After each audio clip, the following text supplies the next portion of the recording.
Welcome to Tenacity with Sonia C, the podcast where entrepreneurs, founders, and ambitious professionals come to learn from those who have walked the path, navigating challenges and achieving success. Whether it's thriving in business, pivoting, scaling for growth, fundraising, or finding work-life balance, dealing with loneliness, adversity, or overcoming personal struggles. Our guests share the insights and strategies that have empowered them to level up. I'm your host, Sonia, and let's get started.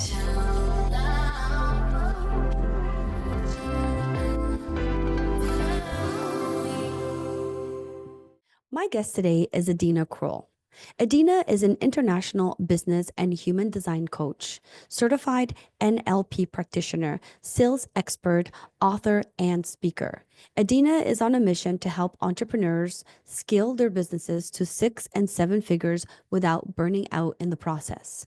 With a unique blend of human design and strategic coaching, she empowers her clients to align their business with their authentic selves. Today, we'll explore her journey from corporate IT sales to coaching, the power of energetic blueprints, and how mindset truly shapes our realities. Hi, Adina. Welcome to the show. How are you today? I'm doing fantastic. Thank you for having me. Yeah, no problem. I'm excited to get into our conversation. Before we get to it, do you want to just share with our audience a little bit about yourself and what you do? Absolutely. Yeah, of course. I'm a business and human design coach, and I focus very heavily on helping business owners scale and grow their business in a way that's really aligned and easeful to them. Awesome. And what made you want to get into that? Loads of things. It's a really long story, and I'm like, how much time do we Well, you have? moved from Germany to the UK when you were 19, to escape your parents' expectations, right? And pursue your own path. Yeah, pretty much. So, what was the significant thing in your life that shaped your approach to doing that, number one, and then going into entrepreneurship and coaching? So I grew up in a really, really tiny village back home in Germany in the very northeast. And there's literally nothing there. It's like the options for a young adult is literally either you stay there and you live on benefits Mm. or you move away and you get a job. And those were the options that I thought were available to me. And my parents, having grown up in the old eastern side of Germany before the wall came down, were obviously very like, education, education, education, just like every other millennial out there. It's just like, you don't have to like what you do. You just have to like be educated enough to have a job that pays well, right? Like, because money can buy you happiness. And so that's how I grew up. And what then basically happened is as a kid, you kind of think you have it all figured out. So my last year at school happened, my exams happened, and suddenly I'm like, oh shit, I need to make a decision on what I'm doing with the rest of my life. Everyone else already had it figured out. And I'm like, I have no idea. Like here I am 19. I'm like, I don't know what to do with myself. And so to cut long story really, really short, I basically applied for universities, didn't get in, thank God for that. Um, and then because I didn't get in, I had to make a choice. Either I get an apprenticeship in the meantime and then try again the next year, or I go to Costa Rica and learn Spanish. Turns out my mother didn't want me to learn. Well, my mother didn't want me to go to Costa Rica so far away. She's like, English, England, Ireland, or nothing. And I'm like, okay. One of my, one of my old schoolmates is in England. So that's how I came to be in England. Nice. And then as I was in England, I was an au pair for the first year.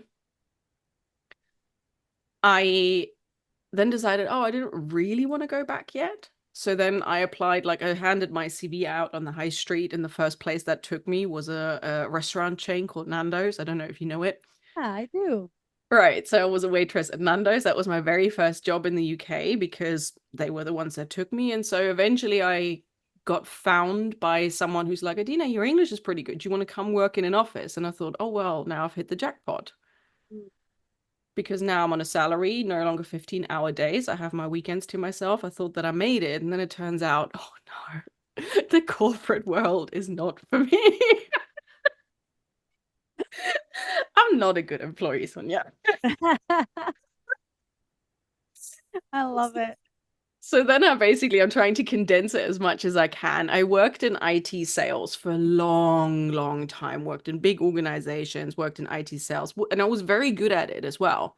Mm. But what I then realized was, well, not realized, my bosses didn't like how I sold, but I overachieved Okay. all the time.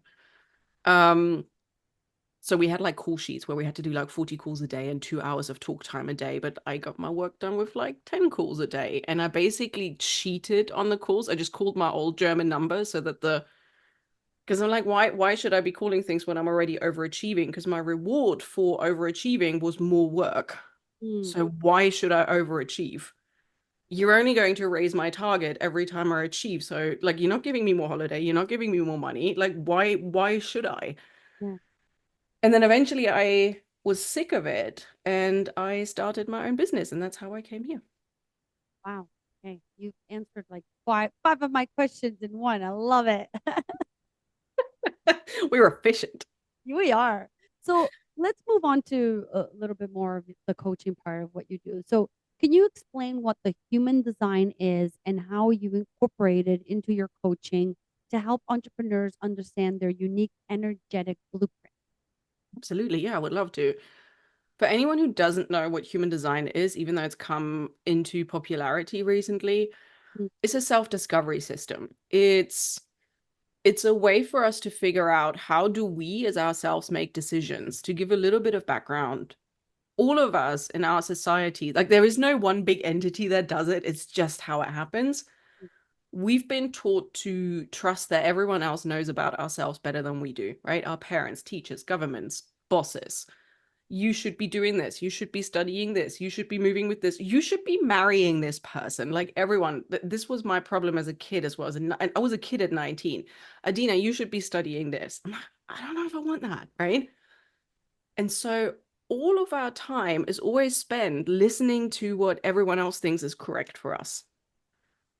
And human design gives us a blueprint based on astrology, the Kabbalah, the I Ching, quantum physics, on how we are mapped energetically as human beings. And it's so far off, it's accurate. It's crazy accurate.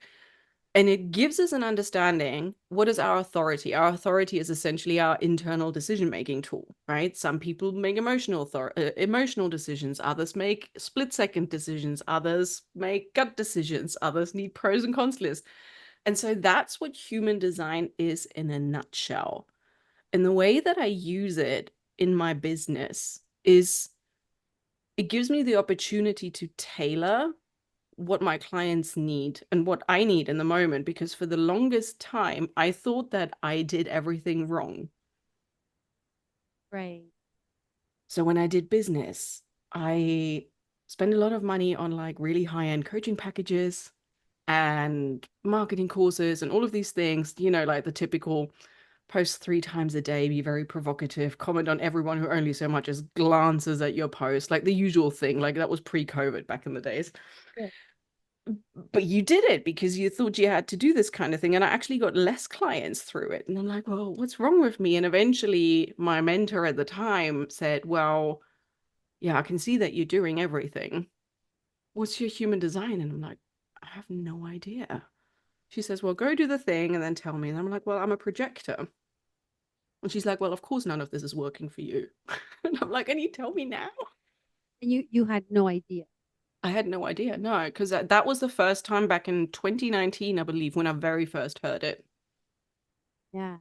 So it's like, is it like a test that you take to sort of like understand your personality based on the month you were born, number, sign, and stuff like that? It's not a test. It's literally you just put in your birth data and the time of your birth as best as you have it. A lot of people don't always have their time of their birth, but you can find it out. But if you kind of know if you're born in the afternoon or in the evening or at night, that already helps. But it gives Mhm. you an opportunity to look at. So there are 5 types, for instance. You can already do a lot with type, and then it goes really, really deep into, and this is where readings usually come in. What are your gates? What are your placements? Where are your centers? But in the beginning, just knowing your type is really important. So I can go through the 5 types real quick if you want me to. Sure. Let's go. Yeah. So we've got the generators. They're the people who are here to be the masters at what it is that they're doing. They're here to show us what satisfaction feels, sounds, and tastes like. They're really here to be like going down and deep and Mm. be delighted with the work that they're doing. Then we've got the manifesting generators. They're a unique hybrid between the generators and another type. They're here to master the art of shortcuts. They have a really hard time because as kids, they're being told to finish what they started, but they're not actually here to do that all the time. They're usually the ones that have loads of different pots boiling at the same time. They will have a coaching business and a Save the Dolphins and a scuba diving school and a charity. They have so many pots boiling at the same time, and that is actually correct for them. And already we're seeing how that might translate into business, right? We've got the finish what you started, and we've got the find shortcuts to the same outcome. Then we've got the manifestors. The manifestors make up a very small portion of the world population. They're here to put ideas into form. They're not here to finish a lot of things. They can if they want to, but they're really here to start ideas and then find people to like do the work for that particular thing. Then we have the projectors. I'm a projector myself. They're here to sort of guide and lead everyone so that they don't burn themselves out, guide and lead people to their own version of success, guide and lead people to like they make very good teachers and coaches in general. Everyone can do anything. There's no exclusion, but that's what projectors are here to do. And then you have the reflectors. The reflectors are here to reflect the health back of the community. They're very important. And so already knowing that can give you a really good understanding of how business decisions can change based on just your type alone. You emphasize the importance of mindset and beliefs in shaping one's world.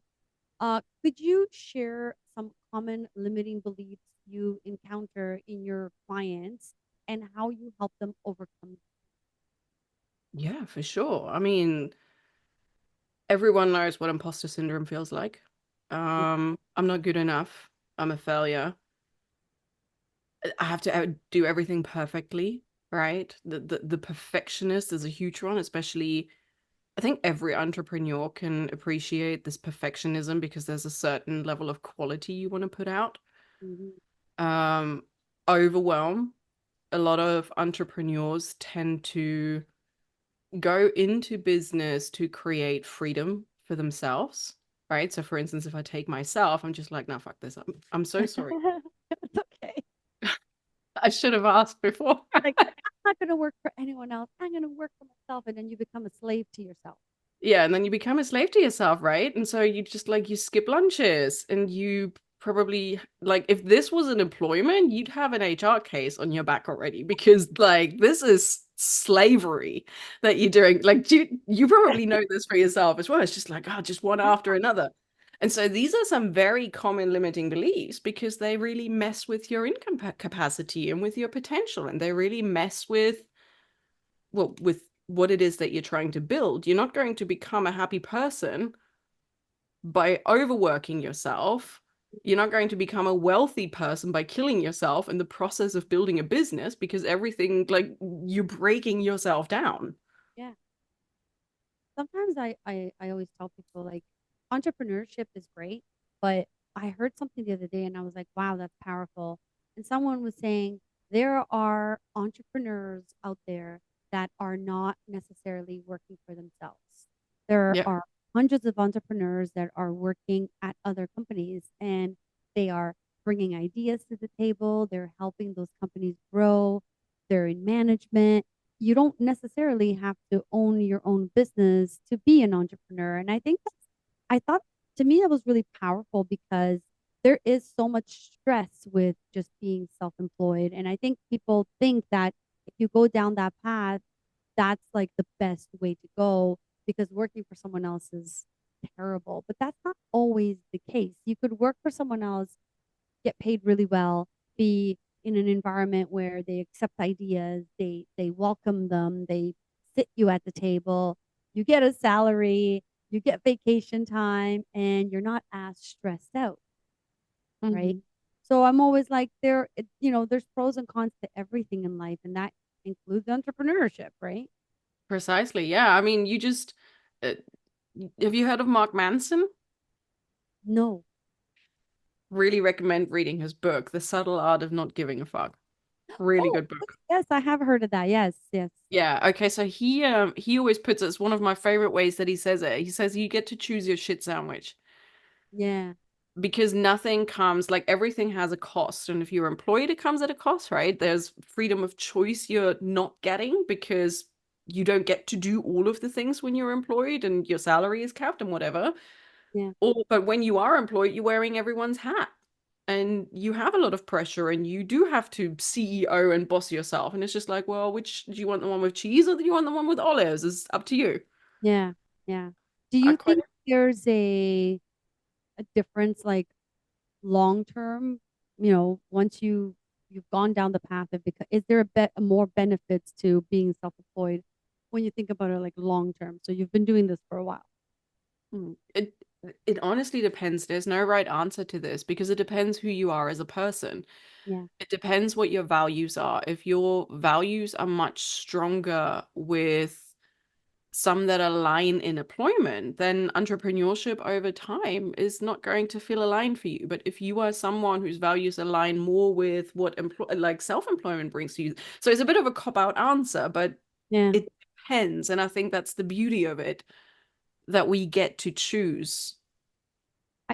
Do you think it's not just a choice, but it's also important to understand whether you are an entrepreneur? Like, do you have the personality for it? I'd say everyone has the capacity for it, but it is certainly like you have to have a certain level of, what's the word I'm Tenacity. looking for? Not just the knack. It's entrepreneurship cracks you open like nothing else. And if you're not prepared to be cracked open, Mm, because there are parts of you that you have to explore that you would never have to explore if you were employed. Like how many people in an office environment, I mean, probably more so now, but how many receptionists start out their morning routine journaling about their goals and their inner workings, right? I'm not saying that they don't, but like self-awareness is something that you have to cultivate as an entrepreneur because you're not going to create boundaries otherwise. And so I think everyone has the capacity for entrepreneurship, mm, but maybe again, it comes down to values, whether or not that's some, because it's vulnerable. mm. It's hard to open yourself up like this because anything can happen. Yeah, that's true. So let's talk about burnout. It's significant issue for most entrepreneurs. What strategies do you recommend for business owners to scale their business without succumbing the stress and burnout? It's a loaded question, but I'll do my best to do it in like a very short amount of time. It always starts with looking at what it is that burns you out to begin with. So is some people aren't even aware that they're burnt out, Mm, right? Because when you live in a perpetual state of lack of sleep, of unhappiness, of feeling without purpose, sometimes like there are a lot of people who don't know that those are symptoms of burnout. Like they can't focus. They they're frazzled, they have brain fog, and so they don't understand that those are actually, amongst other things, symptoms of burnout. So I guess becoming problem aware first is a really good option. But I think what's really important to understand, and this is something that is funny, is that the first sign of when we experience burnout is lack of sleep. Right. So if you at any one point already are sacrificing sleep to work more, to get anything done, to catch up on things, or if you are skipping lunches and breaks in favor of doing more, like that's a really sneaky sign that something's up. interesting.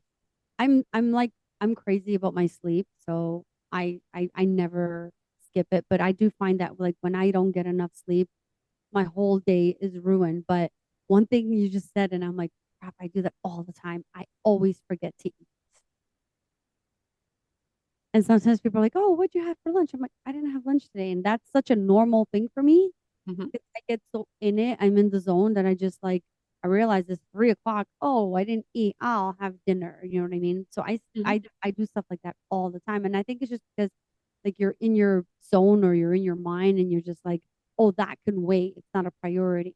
And we don't Right. prioritize our bodies sometimes. Right. So you can see it's like a really, I'm not saying that you might consider this burnout already, but just Yeah. be very careful because the first thing that falls away when we start to, and like when we're not looking after ourselves, and this is ultimately going to lead to limitations, right? Your capacity, whether it's earning potential, whether it's health, wealth, happiness, power, Mm, anything you're looking to do is always going to be capped by the limitations you set yourself. And the first thing that falls away when you're stressed and under pressure is yourself, mm-hmm. Yeah. right? When you eat, when you sleep, when you nourish yourself, when you're being kind to yourself. Yeah. I'm just curious, and maybe this is a dumb question, but I'm still going to ask. Do you find that it's similar between men and women, or is it different? It's similar between men and women. By the way, nothing's a stupid question ever. It is similar between men and women. However, it has different angles, and Okay. that comes down to how society has conditioned genders traditionally. So traditional gender roles based on women very often come down to you always have to put others first. You always have to self-sacrifice. Don't be bossy, right? Which is Yeah. why a lot of women struggle identifying with being a good salesperson. A lot of women that I coach are just like, no, I'm not good at sales. And so I do a lot of work to disprove that because I haven't met someone who is a bad salesperson. You just haven't been shown how to do it in a way that aligns with you. Mm, Whereas men, on the other hand, tend to have been told to be, like don't show any emotion, don't be weak. And so the burnout tends to come from different angles, whereas from a woman, it comes from a very subtle of like, oh, self-sacrifice, which is not good. From a mhm. man, it comes like, almost, I want to say attack, but it's not the right word, but I think you know what Yeah. I'm talking about. Yeah, I do. I understand. So, as a certified NLP practitioner, how do you utilize NLP techniques in your coaching to empower internal growth and align strategic business practices with individual fulfillment? Mm. For anyone who doesn't know what NLP is neuro-linguistic programming. It's a really cool modality that I like using on positive psychology that has several frameworks on how you can empower yourself, how you can stop undermining yourself. And we're really looking at using NLP to understand, okay, well, what are the frameworks your current identity works at? Because everything, and this is what NLP, for instance, works with, Mm, all of our decisions, everything that we do is 95% subconscious, right? We as human beings, we think we're so smart and we're just like, yeah, I'll I'll just make a pros and cons list and I'll do it. And then we do make a decision. We're like, why did I do that? That's yeah, because a lot of it is subconscious. And so by starting to understand, okay, well, where do thoughts come from? No one knows. Okay, so then how do we regulate behavior? How do we make sure that our automatic behaviors are actually going in our favor? That's what NLP, for instance, looks at. And it all starts with our personal narrative. Who do we think as a person? Who do you think you are? What do you believe about yourself is true in this world? To mhm, give you a very easy example, lottery winners, right? People who play the lottery traditionally tend to be on the poorer side of the wealth divide. And so if you identify as a poor person or as a broke person, you are going to act like a poor and a broke person. This can be really triggering for someone who has that mindset. yeah, Um, but it is very true. And so the moment that they then win the millions, they think, oh, everything's great, everything's sorted out. But if you have a lot of money as a broke person, what's the thing you're going to do? spend it. Spend it, right? And that's why 95% of the lottery winners within 5 years declare bankruptcy. They're actually worse off than before they won the lottery. And that's what NLP seeks to change. So this is why I use NLP as one of the modalities, because we need to actually upgrade your identity with where you want to be. It doesn't matter. You can have the shiniest systems, you can have the best platforms, you can have the best marketing coach, you can have the best funnels, the sleekest branding, the best website. None of this matters unless you behave like a person that is wealthy in the way that you want to be wealthy and that acts from that point. And that is how NLP comes in. Love it. So can you provide an example of how you tailored your coaching to meet the unique needs of a particular client? The first thing that I look at is, first of all, their human design chart. I look at what their status quo is. So we need to know, what is it that they're currently doing? What is it that they've tried? What is it that has worked well for them so far? Because I also don't believe in don't fix what's not broken, right? And I prefer to, like, I don't like to call myself a lazy girl, but I like to call myself a work smarter, not harder girl. I like free time. I like sleep.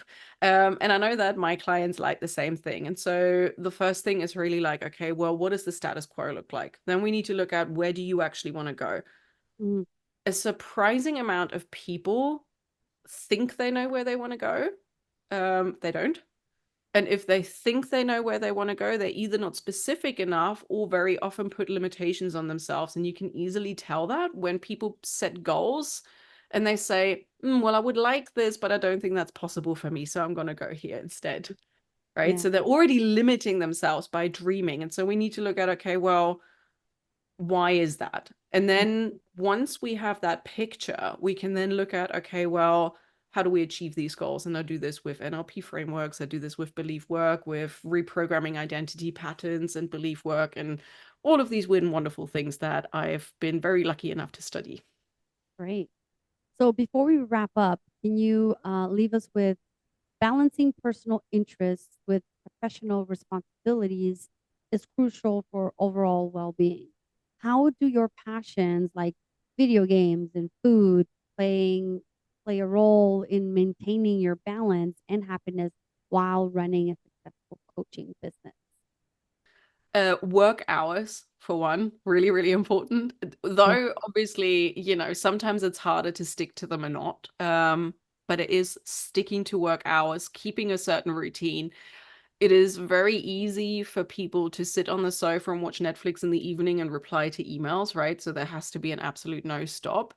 And I do take a lot of time to make sure that there is pleasure scheduled in. And when I say pleasure, it is video games or reading my fantasy romance books or watching Bridgerton when it comes out again, Yeah, I love that show. Same. Well, Adina, thank you so much for joining me today. Before we wrap up, can you tell us where we can find you, all of the information? I'll put everything in the link as well, but for those listening that want to reach out to you right away, how can they do that? Absolutely. I am found most on Instagram at adinakroll.com. You see a little lady with a hat. That'd be me, or on Facebook as well. You can find me there. Otherwise, on my website at adinakroll.com. Awesome. Well, thank you so much. I appreciate the chat and best of luck. Thank you so much for having me, Sonia. I want to thank Adina for joining me today and sharing her wisdom, insights, and powerful approach to scaling businesses while staying true to her oneself.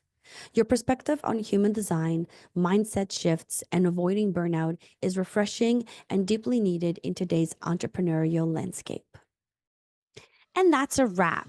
To our listeners, thank you for joining me on this journey of learning, growth, and inspiration. Don't forget to subscribe to this podcast on your favorite platform and connect with our community on social media. I'd love to hear your feedback, so leave a review and let me know what topics you'd want to explore in future episodes.